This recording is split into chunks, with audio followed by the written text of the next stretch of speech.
Oke, sekarang untuk strategi belajar mengajar biologi di MIT ke-5 yang akan dibahas yaitu contextual teaching learning atau pembelajaran berbasis konteks gitu ya, atau pembelajaran kontekstual. Sekarang ke pengertian pembelajaran kontekstual.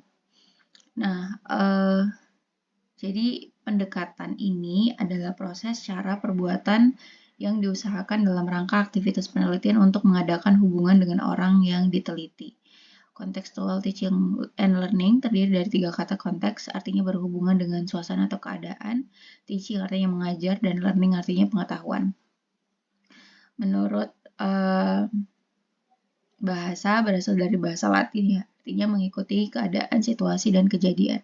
Adapun pengertian CTL, menurut Depdiknas adalah konsep belajar yang membantu guru mengaitkan antara materi yang diajarkan dengan situasi dunia nyata dan mendorong siswa membuat hubungan antara pengetahuan yang dimilikinya dengan perencanaan dalam kehidupan mereka sehari-hari. Jadi, pembelajaran yang dilakukan itu adalah pembelajaran yang berbasis konteks atau berdasarkan keadaan di sekitar lingkungan gitu ya. Jadi kalau misalnya siswa itu akan belajar materi IPA gitu ya, materi IPA itu harus diajarkan dengan menghubungkan materi itu di kehidupan sehari-hari mereka gitu. Jadi misalnya ya siswa yang berada di area pedesaan, maka mereka itu objek kajian IPA-nya ya harus di kehidupan atau di lingkungan desa itu gitu. Jadi harus dekat dengan kehidupan siswa. Nggak boleh yang siswa itu nggak tahu ya lingkungannya ataupun kayak objeknya gitu karena akan semakin sulit bagi siswa untuk memahami gitu. Jadi kalau semakin dekat dan tentunya berada di sekitar lingkungan mereka, maka makin lebih mudah gitu karena misalnya penugasannya nanti itu mengamati atau mengobservasi lingkungan di sekitar gitu. Jadi akan mudah bagi siswa untuk relate dengan materi tersebut ya. Nah, jadi contextual teaching learning ini adalah sistem belajar dan mengajar yang membantu guru mengaitkan antara materi yang diajarkan dengan situasi dunia nyata siswa. Sehingga ini akan mendorong siswa bisa membuat hubungan antara materi yang ingin mereka pahami dengan penerapannya di kehidupan mereka sehari-hari gitu. Nah, CTL ini adalah mengajar dan belajar yang menghubungkan isi pelajaran dengan lingkungan ya. Nah, pembelajaran kontekstual adalah suatu proses pendidikan yang bertujuan membantu siswa melihat makna dalam bahan pelajaran yang mereka pelajari dengan cara menghubungkan dengan konteks kehidupan mereka sehari-hari, yaitu dengan konteks lingkungan pribadinya, sosial dan budaya ya. Sedangkan mungkin penjelasan lain itu mengatakan bahwa pengajaran yang memungkinkan siswa memperkuat, memperluas, dan menerapkan pengetahuan dan keterampilan akademisnya dalam berbagai latar sekolah dan di luar sekolah untuk memecahkan seluruh persoalan yang ada dalam dunia yang nyata. Pembelajaran konteks terjadi ketika siswa menerapkan dan mengalami apa yang diajarkan dengan mengacu pada masalah real yang berasosiasi dengan peranan dan tanggung jawab sebagai anggota keluarga, masyarakat, siswa, dan selaku pelajar. Jadi harapannya dengan yang dipelajari itu adalah apa yang mereka temui sehari-hari, apa yang mereka lihat sehari-hari, maka itu bisa lebih mudah bagi siswa itu memahami materinya sebenarnya. Karena kan materi itu lebih mungkin sifatnya sistematis, tapi objek yang mereka pelajari adalah objek yang ada di sekitar mereka aja gitu. Jadi mudah sebenarnya ya untuk mereka memahami materi itu. Karena materi itu nggak abstrak. Jadi semakin abstrak tentunya akan semakin sulit bagi siswa membayangkan, apalagi kalau siswa itu dia gaya belajarnya visual gitu. Jadi dia harus benar-benar tahu dulu gitu yang dipelajari itu yang seperti apa sih gitu. Baru dia bisa mungkin mengabstrakkan itu atau mengonsepkan materi itu. Nah, pembelajaran konteks terjadi ketika siswa menerapkan dan mengalami apa yang diajarkan dengan mengacu pada masalah real yang berasosiasi dengan peranan dan tanggung jawab sebagai anggota masyarakat ya. Nah, pembelajaran kontekstual itu adalah proses yang mana guru itu membantu siswa menghubungkan isi pelajaran dengan situasi dunia nyata. Dan siswa itu akhirnya bisa membuat hubungan antara konsep materi dengan kehidupan mereka ya. Gitu. Jadi sekarang memang harus pembelajaran itu berbasis konteks. Nah, jadi kita bisa lihat ada 3 hal yang terkandung di dalam CTL. Yang pertama, CTL itu menekankan kepada proses keterlibatan siswa untuk menemukan materi, artinya proses belajar diorientasikan pada proses pengalaman secara langsung. Proses belajar dalam konteks CTL tidak mengharapkan siswa hanya dapat menerima materi secara pasif dari guru, akan tetapi proses mencari dan menemukan sendiri materi pelajarannya. Jadi misal ketika siswa itu diminta untuk merefleksikan pengalaman mereka dan menghubungkan itu di konsep ya dari contoh pengalaman mereka ke konsepnya gitu ya. Tentunya nanti setiap siswa itu punya pengalamannya beda-beda kan, contoh yang beda-beda, tetapi harapannya mereka bisa menyimpulkan dari contoh yang berbeda-beda itu ke konsepnya gitu. Jadi akhirnya mereka kan akan mengalami pembelajaran yang lebih aktif ya. Pembelajaran yang membuat mereka itu merangsang pikiran mereka, mengingat misalnya mengingat pengalaman mereka, ataupun misalnya mereka diminta untuk melihat lingkungan di sekitar mereka gitu. Persepsi mereka tentang lingkungan di sekitar mereka kan mungkin berbeda ya, tapi objeknya itu kan dekat ya. Jadi sehingga guru itu juga bisa langsung mengevaluasi gitu. Misal ketika siswa diminta untuk melihat kehidupan di sekitar mereka atau lingkungan di sekitar mereka, maka guru bisa dengan mudah meng-cross check yang dipersepsikan oleh siswa terhadap objek itu tuh benar nggak sih? Gitu. Jadi itu akan lebih mudah ya bagi guru juga untuk mengevaluasi pemahaman siswa. Terus yang kedua, CTL mendorong siswa agar dapat menemukan hubungan antara materi yang dipelajari dengan situasi kehidupan nyata. Artinya siswa dituntut untuk dapat menangkap hubungan antara belajar di sekolah dengan kehidupan nyata. Hal ini sangat penting sebab dengan dapat mengorelasikan materi yang ditemukan dengan kehidupan nyata, bukan saja bagi siswa materi itu akan bermakna secara fungsional, akan tetapi materi yang dipelajarinya akan tertanam erat gitu ya, atau memorable untuk siswa tersebut ya. Nah, terus yang ketiga, CTL ini mendorong siswa untuk dapat menerapkannya dalam kehidupan gitu. Jadi ini sangat penting karena materi itu akan bermakna atau teringat terus karena materi itu bisa dipakai atau materi itu bisa fleksibel diaplikasikan ke kehidupan sehari mereka gitu ya. Jadi itu sangat penting gitu ya, CTL itu dipakai untuk pembelajaran. Nah, untuk yang kedua, setelah pengertian kita ke teori. Teori yang melandasi CTL ini, yang pertama knowledge based constructivism.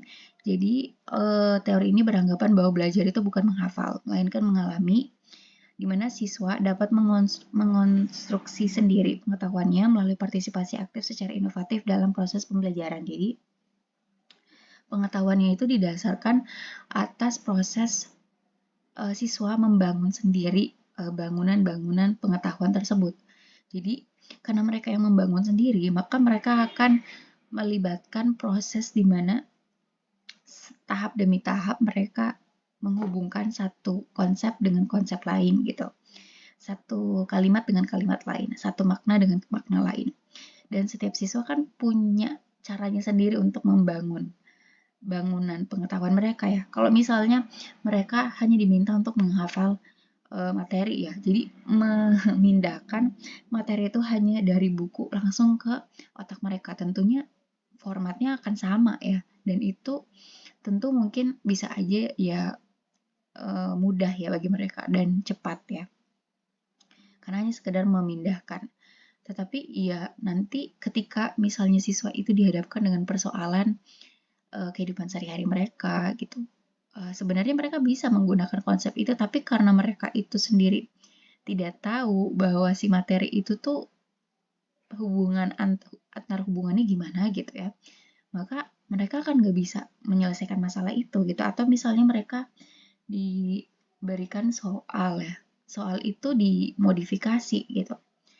Nah, persepsi buku itu kan bisa aja satu versi ya. Nah, soal mungkin versinya beda, tapi sebenarnya esensinya sama. Nah, itu kan akan menyulitkan siswa ya untuk memecahkan masalah itu. Padahal sebenarnya esensinya itu ya mereka bisa aja pakai konsep yang mereka udah hafal gitu. Tapi karena menghafal jadi ya sulit bagi mereka untuk memahami gitu ya. Misalnya persoalan yang mungkin sudut pandangnya berbeda tetapi esensinya sama ya gitu.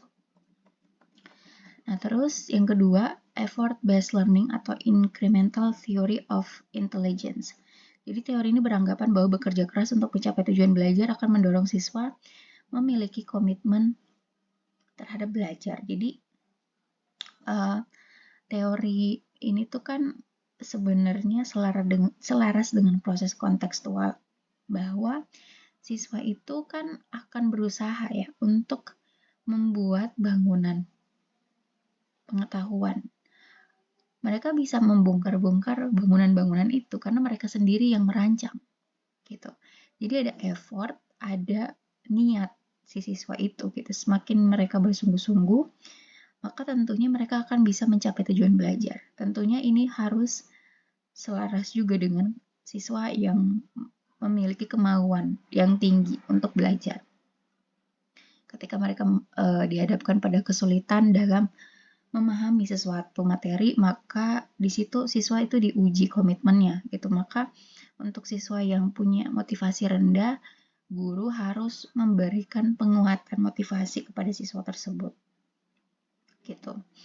Terus teori yang lain adalah socialization, bahwa proses sosial yang menentukan terhadap tujuan belajar. Jadi faktor sosial dan budaya merupakan bagian dari sistem pembelajaran. Jadi ketika si siswa itu sudah diberi kebiasaan untuk belajar kapanpun dan dimanapun oleh guru misalnya ataupun oleh orang tua, mereka akan berada di budaya yang suka belajar gitu.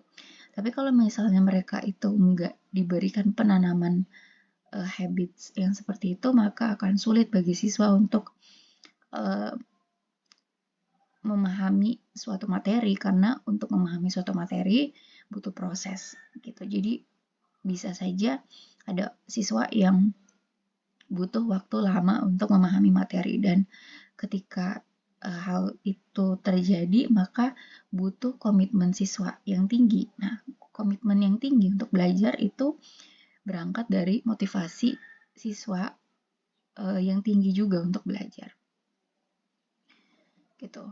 Mungkin selain itu juga ketika siswa itu berada di lingkungan kelas yang dia itu punya teman-teman yang suka belajar, teman-teman yang membantu dia belajar, guru yang juga selalu memotivasi gitu ya untuk belajar, maka ketika siswa itu pun punya motivasi rendah, dia akan ya terjebak ya di lingkungan yang dia sendiri mau gak mau harus berubah gitu. Jadi bisa saja ya motivasinya dari luar gitu ya, sehingga nanti siswa akan ketularan untuk punya kemauan belajar juga karena teman-temannya juga sudah suka belajar, jadi dia akan belajar untuk suka belajar gitu. Nah, terus teori yang lain adalah situated learning. Jadi pembelajaran itu harus situasional ya, baik dalam konteks secara fisik maupun sosial dalam rangka mencapai tujuan gitu. Jadi ya harus disituasikan secara bagus juga itu lingkungannya. Ya kayak tadi saya bilang bahwa ya siswa harus berada di lingkungan yang mendukung mereka belajar gitu ya. Kalau misalnya motivasi itu nggak ada di dalam diri dia, maka motivasi itu kan bisa berasal dari luar, dan harapannya itu adalah lingkungan dia, di sekitar dia itu membantu dia untuk mau untuk belajar mandiri. Teori yang lain yaitu distributed learning, bahwa manusia itu merupakan bagian integral dari proses pembelajaran yang di dalamnya harus ada terjadi proses berbagi pengetahuan dan bermacam-macam tugas. Jadi ya tadi ya, ketika dia itu belajar mandiri, maka kan ada kalanya dia mengalami kesulitan atau dia ingin mengonfirmasi apakah pemahaman dia itu sudah benar. Maka dia harus punya partner belajar, entah itu guru yang membantu dia untuk bisa mengoreksi materi yang dia pelajari sendiri atau teman-temannya dia gitu. Jadi kalau lingkungan belajarnya itu mendukung dia untuk belajar, maka dia bisa aja setiap saat bertanya kepada orang-orang di sekitar dia, dan orang-orang di sekitar dia akan provide atau menyediakan bantuan gitu ya, bantuan secara tidak langsung sehingga dia itu bisa terarah pada materi yang benar gitu ya untuk dipahami gitu. Nah, terus teori yang lain, teori perkembangan dari Peirce, bagaimana seseorang memperoleh kecakapan intelektual pada umumnya akan berhubungan dengan proses mencari keseimbangan antara apa yang ia rasakan dan ia ketahui pada satu sisi dengan apa yang ia lihat sebagai suatu fenomena baru, sebagai pengalaman. Jadi, dalam proses dia memahami materi, maka dia akan terlibat langsung kan. Nah, ketika dia terlibat langsung, maka dia akan mendapatkan pengalaman yang pada saat itu dia rasakan atau pada saat itu terjadi ya yang namanya kontak antara ya pengetahuan yang dia sudah ketahui dengan apa yang baru akan dia pelajari. Nah, di situ pasti akan muncul persepsi yang beda-beda.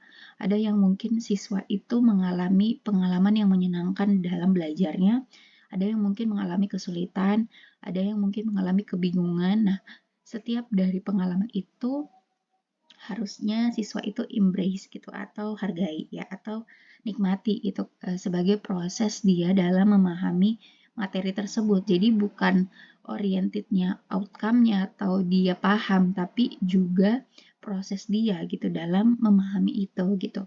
Ketika dia mengalami kesulitan, maka guru bisa mengkomunikasikan itu dengan siswa itu. Siswa itu terbuka untuk menceritakan bahwa dia itu mendapatkan pengalaman yang seperti ini loh gitu dalam proses dia memahami materi itu.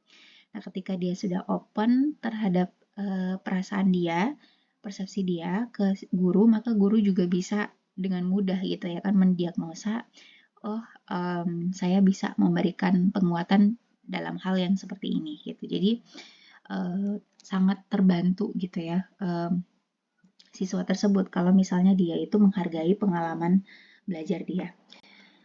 Terus teori belajar Vygotsky ini berpendapat bahwa jalan pikiran seseorang harus dimengerti dari latar sosial budaya dan sejarahnya. Perolehan pengetahuan dan perkembangan kognitif seseorang sesuai dengan teori sosiogenesis, artinya pengetahuan dan perkembangan kognitif individu berasal dari sumber-sumber sosial di luar dirinya.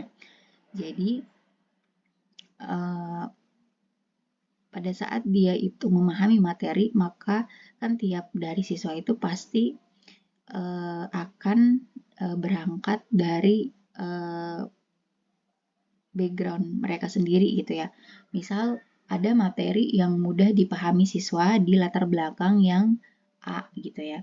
Di latar sosial budaya yang mungkin familiar dengan materi A ini gitu, atau misalnya objeknya, maka dia akan lebih mudah gitu untuk memahami itu. Tapi kalau misalnya ada siswa yang dia itu ya upbringingnya tidak membuat dia familiar terhadap objek kajian yang ada dalam materi itu, maka akan sulit bagi dia gitu. Jadi proses siswa itu membangun pengetahuannya berdasarkan konteksnya itu pasti akan berbeda-beda gitu ya.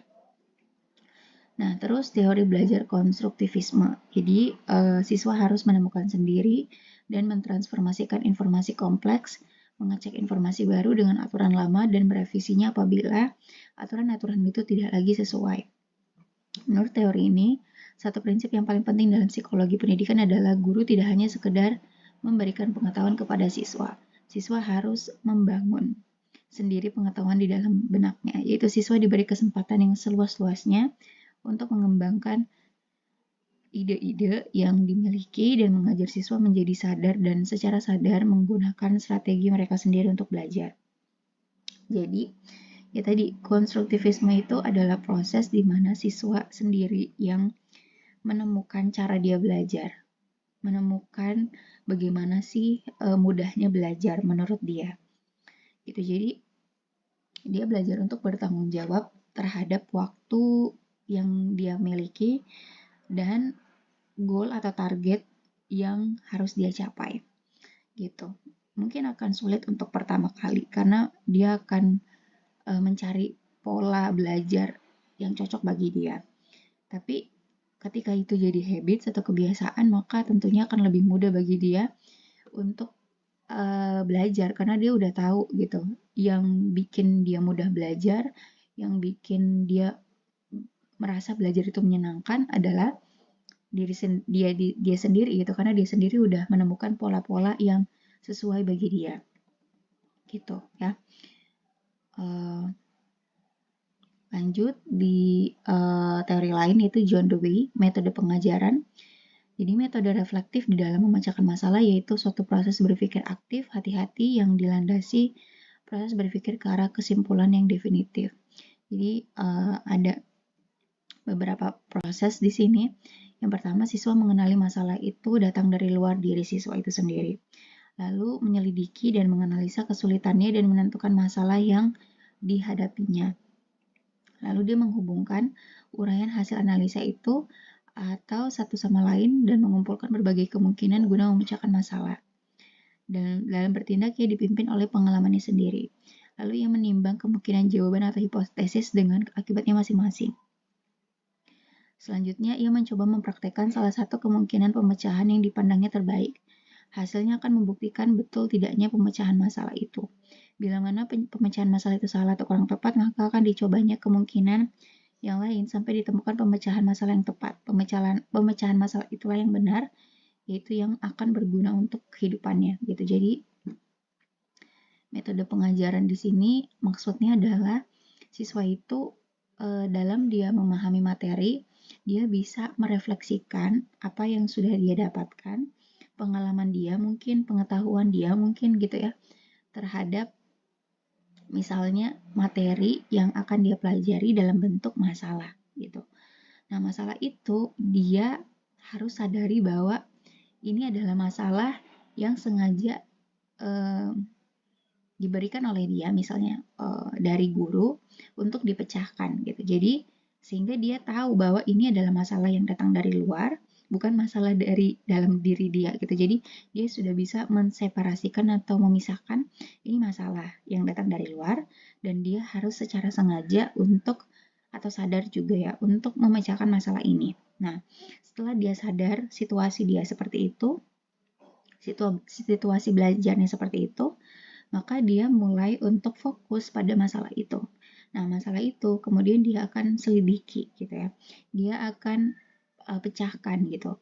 Dengan cara misal dia akan menghubungkan apa sih yang dimaksud dari masalah ini tuh gitu ya.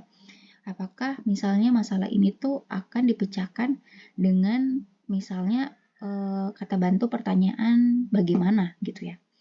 Bagaimana masalah ini dipecahkan gitu. Jadi kalau pakai bagaimana kan berarti dia harus mencari jawabannya dalam bentuk proses gitu ya. Kalau misalnya yang ditanyakan kapan, maka dia harus mencari jawabannya dalam bentuk waktu gitu atau kurun waktu. Kalau misalnya disuruh apa, berarti ya kontennya apa gitu, isinya apa gitu. Jadi mungkin itu kemudahan salah satu cara siswa dalam bisa menganalisis masalah. Nah, setelah itu yang bisa dipakai oleh siswa juga masalah ini tuh apa sih kayak kata-kata yang terlibat di dalam masalah itu misalnya. Jadi kayak ada kosakata yang itu adalah pusat dari masalah itu gitu ya. Jadi sebelum siswa itu memecahkan masalah, maka dia harus paham dulu gitu. Kata ini tuh apa sih maksudnya? Gitu. Kosakata ini apa sih maksudnya? Mungkin bagi siswa ada yang tidak familiar dengan vocabulary dari kata itu gitu ya. Jadi siswa harus tahu dulu gitu definisinya, kemudian apa sih maksudnya gitu ya. Baru nanti ketika dia paham, oh masalah ini tuh diginiin gitu ya, maka dia tinggal mencari jawabannya gitu. Gitu. Nah, ketika dapat kayak ada jawaban-jawaban nih, yang mana sih yang cocok untuk menjawab permasalahan ini gitu ya, maka dia harus mencocokkan gitu antara pertanyaan dengan jawabannya. Cocok nggak? Kalau misalnya cocok berarti udah benar, tapi kalau misalnya masih kurang berarti harus ditambah gitu. Jadi kayak gitu. Oke, sekarang kita ke karakteristik dan prinsip. Di sini kita ke prinsip dan karakteristik ya. Nah, prinsip dan karakteristik pembelajaran kontekstual wajib dikuasai oleh pendidik atau guru agar dapat menerapkan pembelajaran kontekstual dengan tepat ya dan benar. Berbagai pengamatan ilmiah yang teliti dan akurat menunjukkan keseluruhan alam semesta ditopang atau diatur oleh 3 prinsip, itu saling ketergantungan, diferensiasi, dan pengaturan diri sendiri. Jadi agar yang dilaksanakan di kelas itu sudah benar, maka si guru harus tahu apa sih prinsip dan karakteristik dari pembelajaran kontekstual.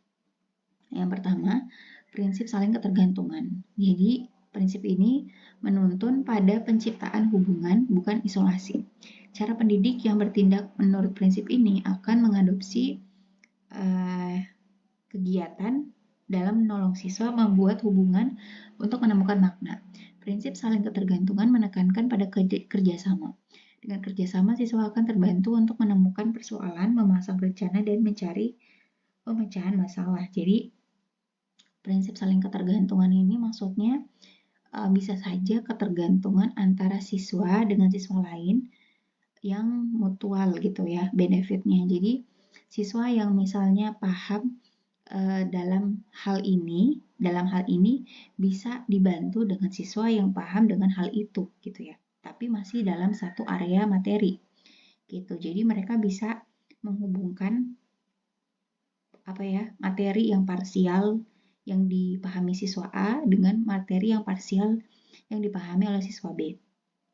Atau ketergantungan di sini maksudnya adalah setiap ide-ide yang ada di dalam materi tersebut itu dihubungkan satu sama lain. Jadi siswa itu bisa mencari pola hubungannya gitu. Jadi karena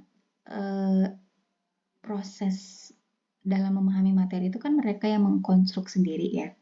Jadi mereka tahu nih elemen A dengan elemen B ini tuh bisa dihubungkan dengan cara yang seperti ini gitu. Terus misalnya ada elemen baru lagi, elemen baru itu kedudukannya itu terhadap A dan B gimana gitu ya. Jadi siswa sendiri yang bisa membentuk pola hubungannya. Jadi fleksibel gitu ya cara dia memahami si materi itu. Dia bisa berangkat dari ABC atau ACB atau CBA atau BCA gitu. Jadi dia bisa fleksibel atau lentur gitu dalam dia belajar. Terus prinsip diferensiasi yaitu mengilhami pembelajaran kontekstual yang menghargai keunikan, keragaman, dan kreativitas siswa. Proses pembelajaran yang bervariasi, menyenangkan, dan memotivasi siswa untuk belajar sesuai dengan perkembangan intelektualnya. Nah, jadi guru harus menghargai perbedaan sudut pandang siswa dalam memahami materi yang sama. Jadi jangan sampai guru itu pakai keajegan gitu ya atau konformitas dari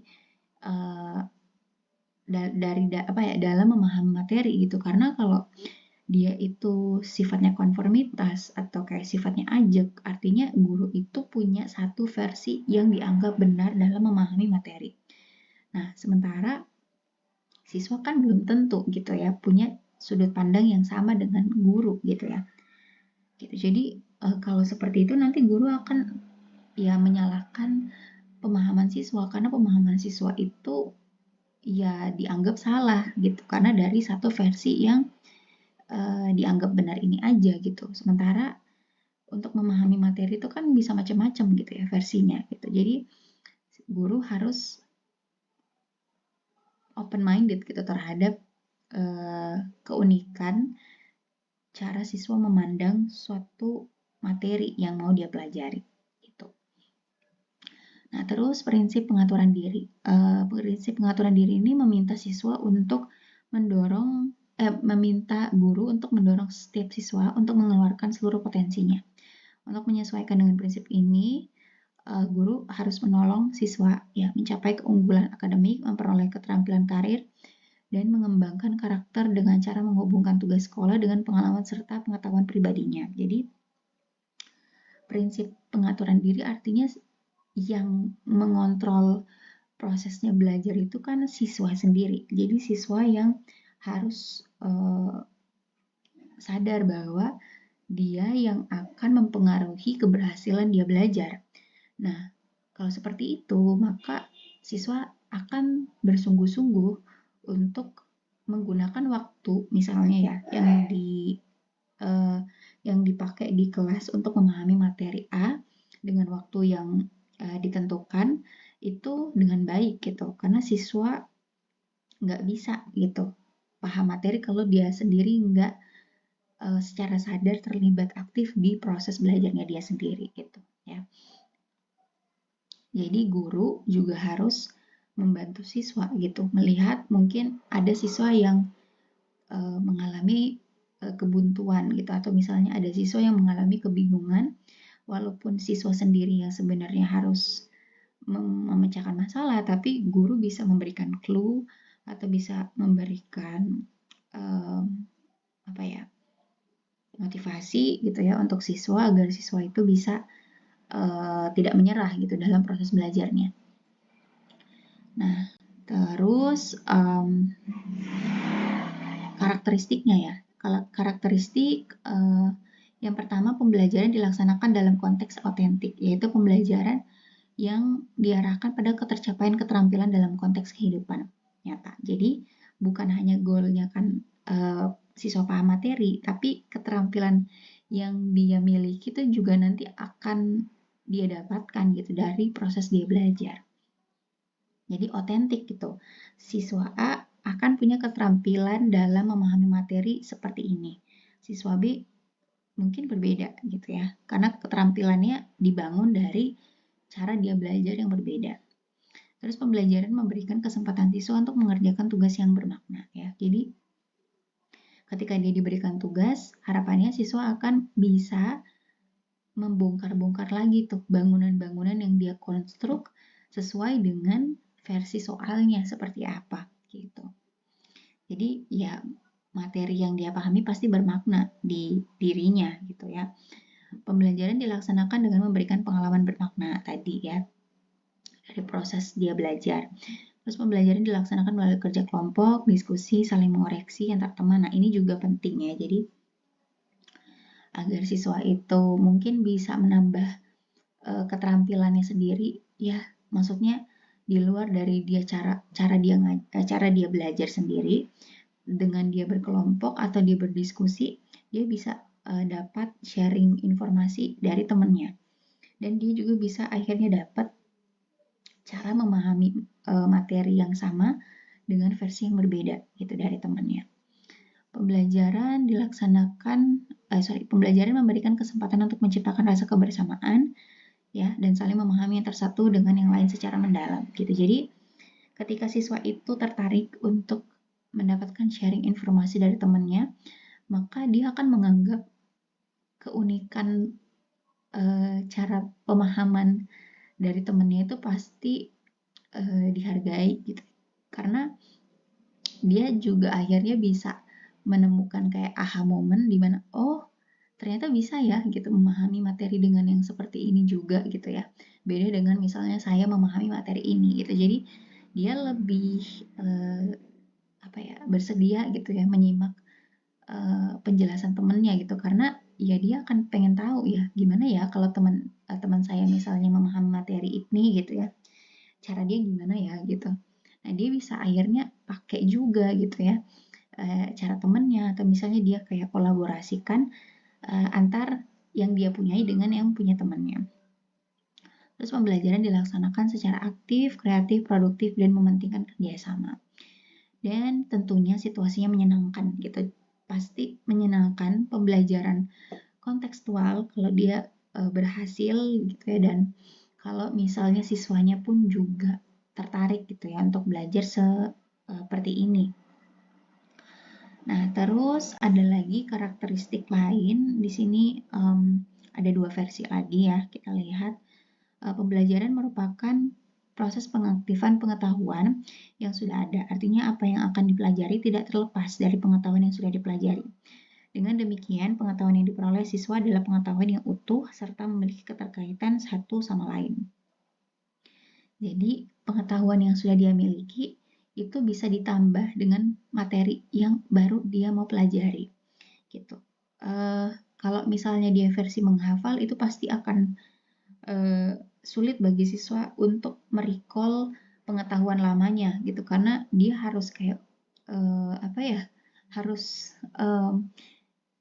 cari lagi gitu pengetahuan yang sudah dia hafal yang lama tuh yang gimana lagi sih gitu ya.